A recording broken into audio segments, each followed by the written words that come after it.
Did you know, as of Game 25 in the NHL, historically speaking, that 12 to 14 of the current playoff teams are locked in and will not lose their playoff spot come Game 82 this year? That is right. We have all been duped into the fact that 82 games is the right sample size. We've all been duped into the fact that there's still a lot of hockey left to be played, because the truth of the matter is, over the last 20 years in the NHL, at this point in time in the season, Game 25 to around Game 30, the NHL playoff picture is very close to set. So this is a super fun video. Join me as we take a look at the current playoff teams and the bubble teams. I'm going to discuss everything in the playoffs this year, taking a look at the top 20 teams in the NHL, and we're going to determine who we think are the locks this year. They're not leaving the playoffs. They're in. They're going to be in some kind of order, maybe not the order they're in today. We're going to determine who I think could flip in and jump into the playoffs and surprise some people, and who are some of the pretenders that are currently in a playoff spot right now that are going to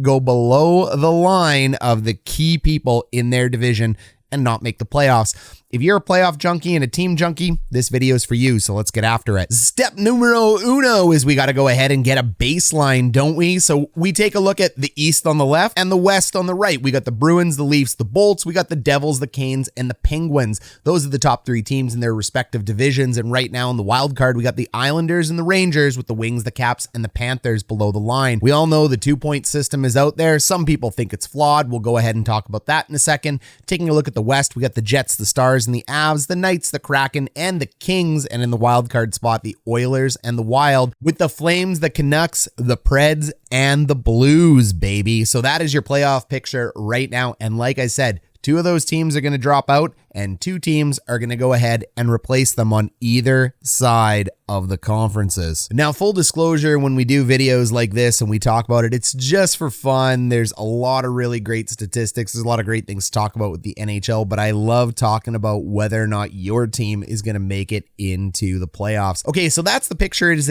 it is today. And full disclosure, the 2-1-0 and the current system that the NHL runs is just fine. It usually captures the best teams, and at the end of the day, the best team always does win the Stanley Cup. We play a lot of games. This is a really hard-fought battle for all of these teams, but there's a few different ways we can look at this to see if this 25 to 30 game sample size is deceiving us. So if you're a person that likes the 2-1-0 point system and the structure the way it is today, you can just close this video now. We just go ahead and recap the standings. We're done. Wash your hands. No more information to be had here. But if you're a crazy hockey nerd, like almost everybody is on this channel, there's a few different ways we can take a look at it. And another one is win ratio. Now, the NHL doesn't focus on this at all. It's not something the NHL really cares about, but we all know this. When you go to overtime in the NHL, it's a mini game. It's not 5-on-5, it's 3-on-3, or it's a shootout. So whether you win or lose in this doesn't matter, because it is not representative of a real game of hockey. It's just a mini game. So for me, whether or not you want to call it a bonus point or a loser's point, I don't care,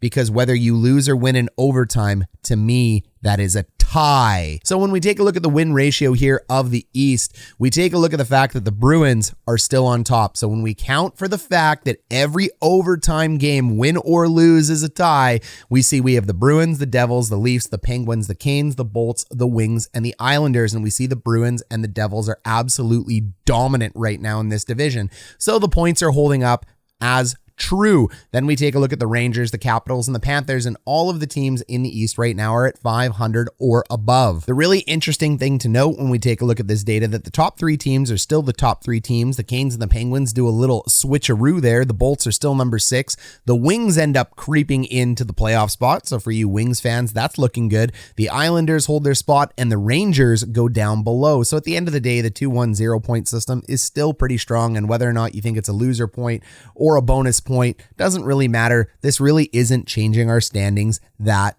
drastically, and this goes ahead and counts for all games played. So really, when we're stressing about the playoff structure, or whose team is better, maybe we're stressing a little bit too much. Now, there's another way we can take a look at this if we're going to rank teams in terms of who we think are the best teams, and that is taking a look at 5-on-5 performance. We take a look at the 3 key stat categories that we really care about when evaluating how a team's doing. Corsi, that's how many shots you get towards their net versus how many shots against your net. Anything over 50% is good, and we're going to measure it 33%. Then we take a look at expected goals for. Anything over 50% is good. The more expected goals you're expected to score versus going in your own net, the better of a team you are. We're going to weight that at 33%. And then high danger chances for. You hear me talk about it all the time. I love high danger chances. Don't just get shots, get the best shot. Anything over 50% is good as well in this category. We're going to add them all up. So we're going to weight each one of them by 1/3, add them all up, and we're going to rank our teams at how they're doing in the 3 key stat categories. So what we see here is that the Devils are actually the number 1 team when it comes to key stat categories in the East. Then we have the Canes and the Bruins. So the top 3 trades out a little bit, but looky here, Florida comes in at number 4. They're not even in the playoff picture right now. They've had a tough year under Paul Maurice, but they are fantastic 5-on-5 right now. So maybe this is a team we should be looking at. The Penguins, Steady Eddies right in the middle. The Bolts, always doing the Bolts things. Position 6, and they'll probably win the Stanley Cup from there. Then you have the Leafs. They end up falling way below, and you have the Rangers. Finally, the Capitals, the Islanders, and the Wings. And remember, anything over 50% is a team that's in the positives. Okay, coach, so what does this all mean? This means we have teams of interest, teams we want to look at when we're comparing to see who's going to switch spots in the playoffs. If we're taking a look at points or teams of interest, are the bottom 5 teams, the Islanders, the Rangers, the Wings, the Capitals, and the Panthers. If we take a look at win ratio, guess what? It's the same 5 teams. It's the bottom 5 teams who are on the bubble of the playoffs. Really easy, right? But when we take a look at 5-on-5 performance, we can see once again, it's the same 5 teams, but look where Florida ranks in there. So take note of these 5 teams. We're going to look at the West, and then we're going to come back and talk about the East. If we take a look at the points race in the West, it's a little bit weird because remember, it's not the top 8 teams that make the playoffs, but you got the Knights, the Jets, the Stars, the Kraken, the Kings, the Oilers, the Flames, and the Wild, and the Avs below the line. However, because 3 teams need to make it from each conference, the Avs are actually up in there while the Wild fall below the line. Now, truth be told, I probably could have just bumped the Avs above the line and kept the Wild and done something like that, but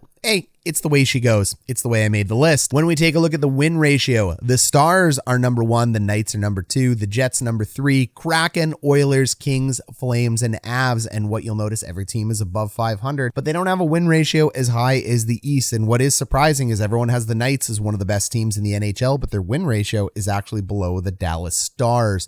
Finally, when we take a look at the competitors, the Wild, the Preds, the Canucks, and the Blues, the Avs and the Wild actually change spots there when you're taking a look at win ratio. So the Avs are already holding a playoff spot. The Wild bump below the line. This is all looking pretty normal to me. Okay, same 5 versus 5 performance. The Oilers are actually the best team right now, 5-on-5 in the West. Unbelievable. Then you have the Flames. Look, I had the Battle of Alberta and these 2 teams as the top teams in the Pacific. Well, when it comes to advanced stats and performance on the ice, they are the 2 top teams. They're just not getting it done in the W column. We'll talk about why in a minute. The Knights, not a bad team. The Wild, overperformers. The Kraken, the Stars, the Kings, the Blues. And then take a look at who's below the line. The Avs, the Jets, the Preds, and the Canucks. The Avs and the Jets are 2 teams to watch because the Jets are a very hot team right now.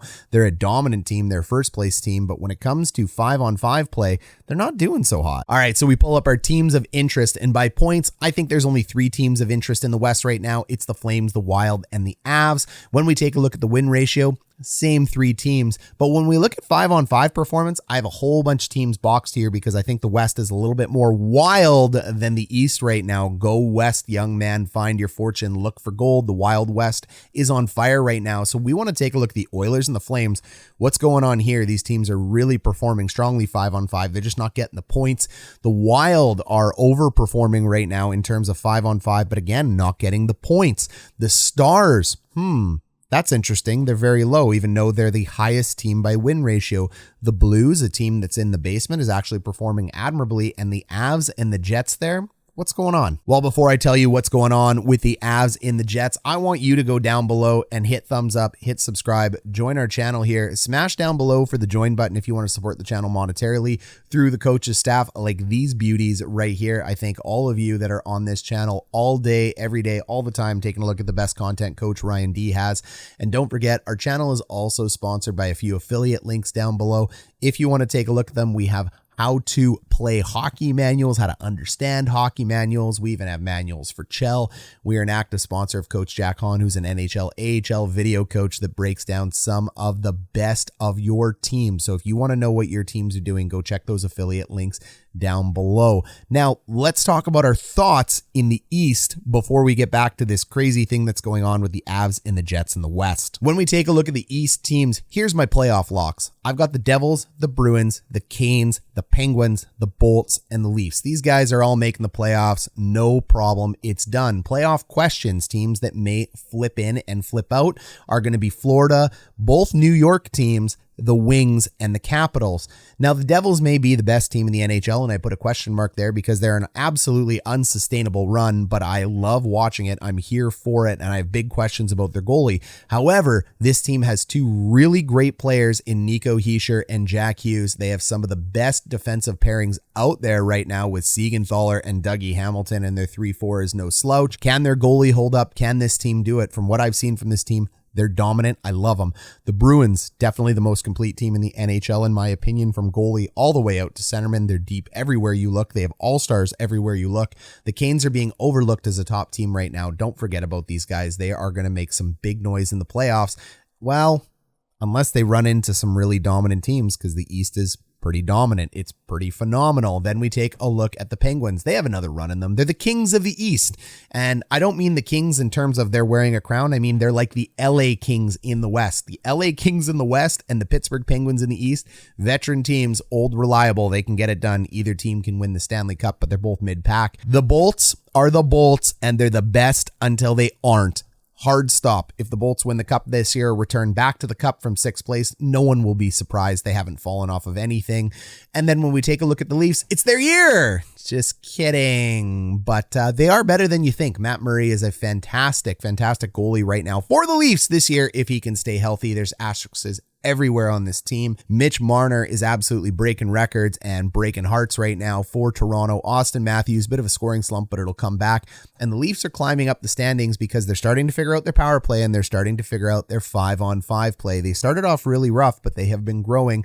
And when these guys peak come January and February, that is a good thing for Leafs Nation and Leafs fans. These guys can do damage. And yeah, it absolutely could be their year. They have all the tools needed to win a Stanley Cup, but we'll see if the mental game is there. Finally, for Florida, they're 5-on-5 monsters, but they are victim of bad luck. At the end of the day, hockey, if you don't believe it, and I'll link the video down below from Vox, is 52% luck. You heard me say it. If you want to go down the rabbit hole and find out how that works, the video is linked down below, but it is considered the luckiest sport out of the big 5 team sports in North America. When we take a look at the Rangers, they're doing nothing special yet, but they're fine. So if they start peaking, this team could absolutely end up making the playoffs, and Igor Shesterkin needs to wake up a little bit, which he has been in December. Then when we take a look at the Islanders, they have an absolutely elite goalie and fine players. This team can make the playoffs. They can do some damage, especially when you got a guy like Sorokin in net. When you take a look at the Wings, I think they're fully overperforming. One day they're going to be very deadly, but they still make the playoffs this year. Hell, might even win a round. We called that one at the beginning of the year. And then when we take a look at the Capitals, sun goes up, sun goes down, same Caps team. I haven't really seen any change in the last 4 years, but they can definitely make the playoffs with Ovi chasing Gretzky and Howe. All right, so the West thoughts, playoff locks, the Jets, the Knights, the Stars, the Oilers, the Kraken, the Kings, playoff questions, the Avs, yes, they're a question, the Flames, the Wild, unbelievable those 3 teams are there right now. And then we have the Canucks, the Predators, and the Blues, which I wish I should have just made another category saying you're not making the playoffs. I don't think they are, but we're going to put them in playoff questions. Now, our thoughts about the Winnipeg Jets is that they are massive risers right now. They didn't start off the year strong in terms of advanced stats, and they were carried by Connor Charles Hellebuck, the best goalie in the NHL right now and a perennial top 5. So regardless of who you have as elite goalies in the NHL, this guy is a staple and he's very good. He carried the Jets. He stole some points early on, but now all of a sudden there's an elite defenseman in town in Josh Morrissey, career year. You have depth of Scheifele and Dubois there down the middle. And when it take a look at December, All of their stats in advanced stats categories are in the top 10 of the league, so they are taking off and they are rising faster than any team in the NHL when it comes to 5-on-5 play. This team has not yet peaked, and if this team does peak come February or March, they could be very scary. They don't have the depth of some teams, though, so yes, they're doing it without Nick Ehlers right now, but if they go ahead and continue to stay healthy, I mean, they've been pretty lucky this year compared to Jets past years. This could be a scary wild card top team in the NHL. I don't say wild card as in they're going to be in the wild card. I say wild card as this may actually compete with some of the top 4 teams in the NHL for the number 1 spot. The Knights are an amazing team, but I have questions about their goalies and their health. Just like the Jets, they're not super deep. So if they lose some of their key players, I don't know how they're going to replace them. And can both of their goaltenders stay hot? I guess we'll have to wait and see, but they've been damn good for the first part of the year. For the Stars, the sky's the limit. That Robertson heater has cooled down a little bit, but if Robertson can get back to strength and the number 1 line in the NHL, which is Hintz, Robertson, and Pavelski continue to perform, this team can be elite, especially with Heiskanen and Ottinger back there. The Oilers, they are so good, but they don't have a goalie and they have poor defense. I told you guys this going into this year. Jack Campbell isn't the answer. Stuart Skinner looks pretty good, but once again, same Oilers team, and they fooled me this year. Last year, the year before, and the year before that, I was saying, you know what? All offense, 2 players, not a lot of depth. This year, I'm sorry, Oiler fans, kiss of death from Coach Ryan D. Looked deeper than it was before. I started trusting the hype on the goalie. Shouldn't have done it. The Oilers are the same team they were last year. Doesn't mean they can't win a cup. Doesn't mean Captain Jack can't get hot when you need to. But I don't know. Then when we take a look at the Kraken, a year too early. Last year, all the experts had the Kraken making the playoffs. They fell down. This year, me and all the experts had them in the basement because what we saw last year was pretty indicative. But then Martin Jones steps in and all of a sudden, it might have been a Grubauer situation. Grubauer is hurt. Jones has been carrying. And then when we take a look at this defensive core, it's still a pretty studly defensive core. You bring in Matty Berniers, who's competing for the Calder and definitely going to be a true number 1 in this NHL world that we talk about. You bring in Burakovsky and they're making the playoffs, baby. And then finally, LA, they're always like a mid-level boss, aren't they? They never go away. They can beat you. It's like a mid-level boss. In Elden Ring, if you've ever played that game, it can kill you a bunch of times. They can win a Stanley Cup, but I don't have them in the top 4 this year. But it doesn't mean, not unlike Pittsburgh, their cousins over there in the East, that they can't take it home. Then when we take a look at Colorado, it's a real threat to miss here, team. I'm sorry, but there's huge questions with their health. There's big questions all over this lineup right now. This team could miss. The Wild could come in and completely unseat them. They could take that spot and they're 5-on-5 monsters. So the Avs need to get healthy, but that Stanley Cup hangover and all that money spent maybe for not this year. Then when we take a look at the Flames, they are a very good team. They just can't score. They lose Gaudreau. All of a sudden they can't score. Huberdeau will figure it out. Sutter has this team playing super well defensively, guys. This is all going to come down to goals and Markstrom. So we'll have to wait and see, but this team is still a lot better than their standings are showing you. Trust me. Then when you take a look at the Orcas, the Preds, and the Blues, I'm sorry, it's not their year. The Blues are frankly too streaky, and maybe they are a victim of some puck luck here as well too, or maybe it's just Jordan Binnington, but I don't see those 3 teams competing like I see the top ones. When we take a look at the West here, we have our locks circled or squared off in the Hot Garbage Sports Gold. The Avs, I have a question, but I think they're going to make the playoffs. I'm not too worried there. I don't think I'm too worried. Maybe I'm worried. I don't know what to do with the Avs. And then I have the Flames coming in. I think the Flames are going to show enough promise to go ahead and sneak in. And I think it's 5 wild card teams or 5 teams from the Pacific. Both wild cards are going to come from over there. I have the Wild just outside because Marc-Andre Fleury may have slipped off. When it comes to the Avs, the Wild, I think it's going to be one or the other. I'm going to pick the Avs, but maybe I should have picked the Wild and then finally the other teams below them. And then when you take a look at the East, gold teams locked in. My question marks are going to be the Rangers and the Panthers. I think the Panthers are too good 5-on-5. I think they're going to sneak back in. I think Sorokin, as hot as he is, I think the Islanders may end up sneaking down. I think the Wings are ready to be an elite team in the next couple years, but maybe not just this year. Who knows? We'll see. Florida and the Wings and the Islanders. I'm sitting here going, I don't know which one. I feel much better about the Rangers than I do about those 3 teams, but we'll have to wait and see. And I think the Caps end up missing this year. Okay, team, that's the breakdown of everything between game 20 and game 30. That's the breakdown of everything between game 25 and game 30, that magical area. We've taken you through everything. You have all the information you need to go west or east if you're cheering for the East, but the old saying is go west and make your own decisions on who you think are going to be the dominant teams this year. But Statistics hold for a reason, and I fully believe that 12 to 14 of these teams are already easily locked in. We've got a couple teams to follow. Stay tuned here at Hot Garbage Sports for more.